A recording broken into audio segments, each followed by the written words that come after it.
Hey everybody, welcome back to Military Journeymen. My name is Julian Miata, and in this video, I interview my friend Hattie, and he explains how he was able to get his rundown from 18 minutes down to 12:51, and how you can do that too. So stay tuned.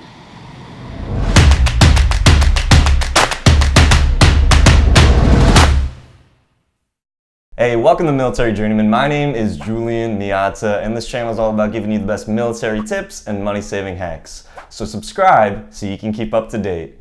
So you were saying that your run was 18 minutes? Yeah. That's crazy. Yeah, Can you kind of talk about what did you do specifically to prepare? Like how long did you have before you went to boot camp?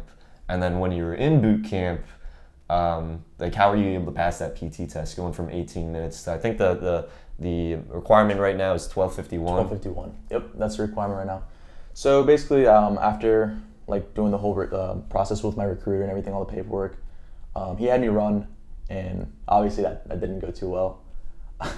So I had 3 months before I was leaving for boot camp. So in those 3 months, I just did a lot of cardio, just hit cardio hard, a lot of running. Most important thing was interval sprints. Sprinting is definitely a huge helping factor. Yeah, hit workouts, but I did a lot of sprints. So why don't you explain the specifics about what was your workout routine, and because that's pretty amazing that you could take it from 18 minutes down to the 12:51 in boot camp and before you went. So what were you doing specifically so that other people can maybe take away that are struggling with that run? Specifically what I did is I ran every day, literally every day. For how long? What do you mean for how long on the run? Yeah. I mean, the workout was maybe 30 minutes long, but every day. So what I would do is I would try to run the 1.5 miles in a good steady pace, and then after I do that, I see what time I got. So let's say I got 60 minutes. Okay, fine, great.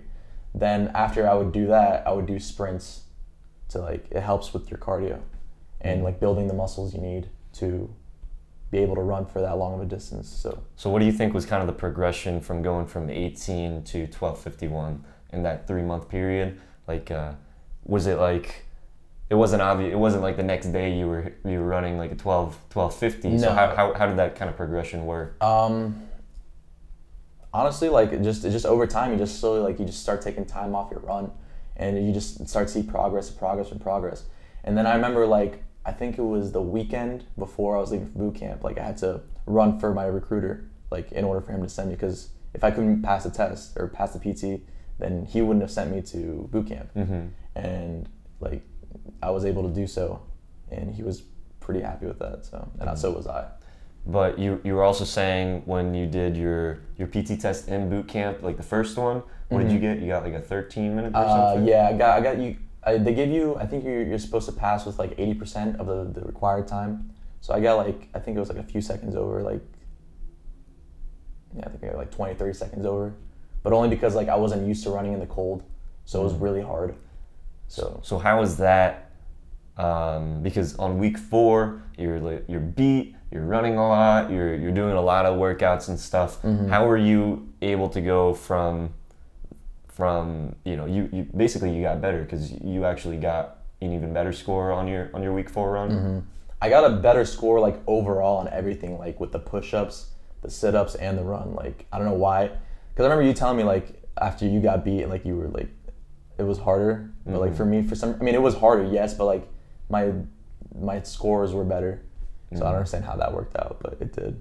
So you definitely think that it's possible for those people that are really struggling with the run, because that's a crazy story, going from 18 minutes down 5 minutes in 3 months. Yeah. You were definitely. Yeah, I definitely busted. What were you doing with your diet and other things? Because were you just running once a day? You were doing 1.5 miles, and then you were doing sprints afterwards, and you just did that every day for 3 months? Yeah. That was your whole routine? That was my whole routine. Just, you don't even have to really kill yourself and go for hours and hours. At 30 minutes is fine. 30, 45 minutes max. Wow. Yeah.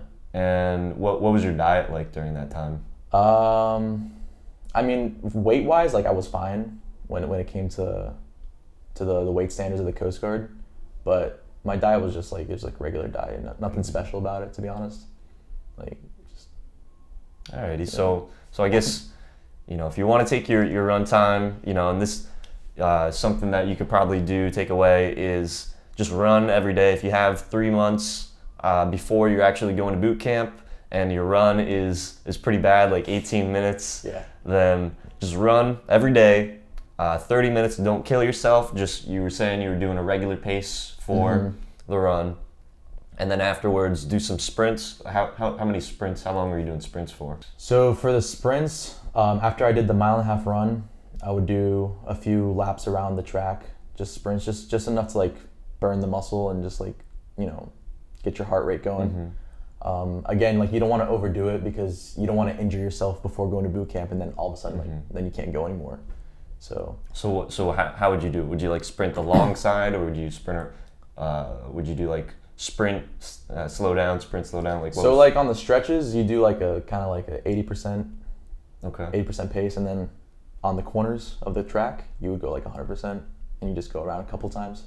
Okay. Yeah. So it's pretty simple, guys. It's not rocket science to take your time down from 18 minutes to the Coast Guard 12:51. If you do go to boot camp and you don't pass that first test, right? You know, you have to get that 80%. You know, that I think for you is just maybe, what do you say? Was it like the adrenaline or something? Like, just like knowing that you had to pass. Yeah, knowing that like you had to pass is also a huge factor in me passing. Like, you know, it's just definitely the adrenaline. Thank you so much for coming out here. Hope you guys liked this video. If you did, be sure to give it a big thumbs up and subscribe, because we share the best military tips and money-saving hacks. So until next time, guys, peace out. All